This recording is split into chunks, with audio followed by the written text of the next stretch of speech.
Hey everybody. Hi everybody.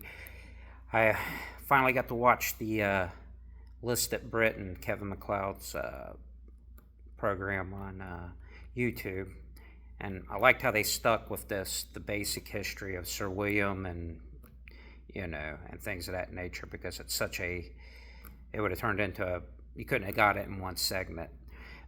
Only thing I disagree with was the timbers that they stated was 1380 and it came from lime. I know they carbon dated it, but that can be off. They said they read tree rings, but I don't know if that you know I believe those timbers were granted by the Black Prince to Hammond Baguley in 1358 for his services at Gascony, and they were located within Lyme inside the Macclesfield Forest. So that's where I think those timbers came from, and they were granted to him for repairs of his houses, which one would have probably been Levenshulme Hall, and the other would have been Bagley. So yeah, on that, I think that's where those timbers came from. And Hammond died not long after that grant. I think 3 years later he was dead, and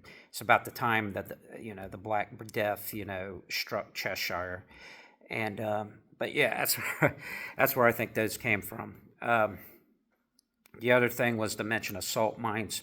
There's no evidence of salt. The Bagleys owned salt mines, and there is one land grant I came across where it mentioned Saltier's Hole, but even if it was a salt thing, it wasn't enough to portray, what I mean, to generate the wealth that they were portraying in the program. Like, they got their wealth from here.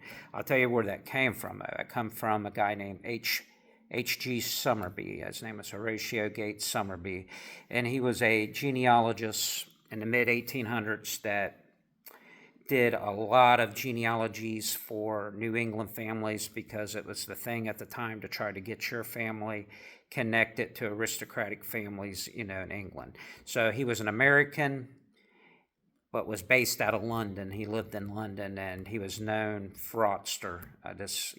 And when I'm talking about these families today that are talking about these things don't even know that, so it's not their fault. But yeah, the guy did all their work for the Bigelows and all that, falsified documents, and he created a lot of things. So one of those were being, the salt mines. The other one was Lucy Corona was the illegitimate daughter of Edward II, which isn't true. She was probably the daughter of Hugo Corona or Thomas Corona, or possibly the niece of Thomas Corona. They're not for sure 100%, but that's what the fact was. So yeah, unfortunately he falsified a lot of genealogies and stuff for the family.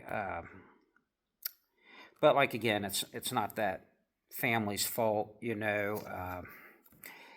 I don't know how you could say, other than it isn't the people's faults today that they probably don't even know this, but that is. It makes no sense. The genealogies they got makes no sense. There's hundreds of years gapped, and I see that they're starting to feed on this stuff. But like I said, they're free to do and whatever they want to do.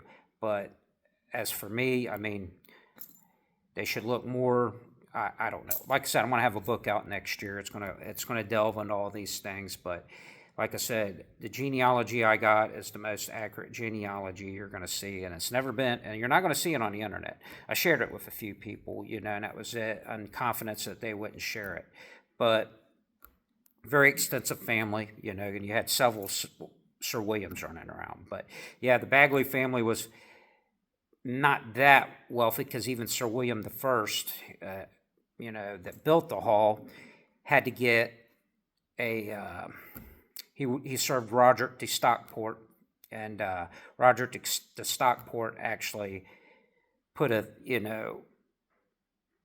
forgived him of all of his debts and everything, and kind of put like a little shield around him from anybody collecting any debts on him because he was that bad in debt. he owed like the Severity Farm. I can't even pronounce it. I haven't got any notes in front of me either. So he was in debt to them, to the crown, or to the Earl Chester or whatever. So he was in debt to them too. So yeah, I just brief mention, and but yeah, I love the program. But like I said, that's my my opinion. And like I said, the families I mentioned, like I said, he falsified not only the Bigelow family, he'd go in and change deeds and wills and everything else. He did it to the Blakes, the Greens, all kinds of different New England families, you know what I mean? All the way up until his death. I think he died like in 1870 or something like that. But like I said, I did enjoy the program, but that's my thoughts on it. Have a good night. God bless you guys.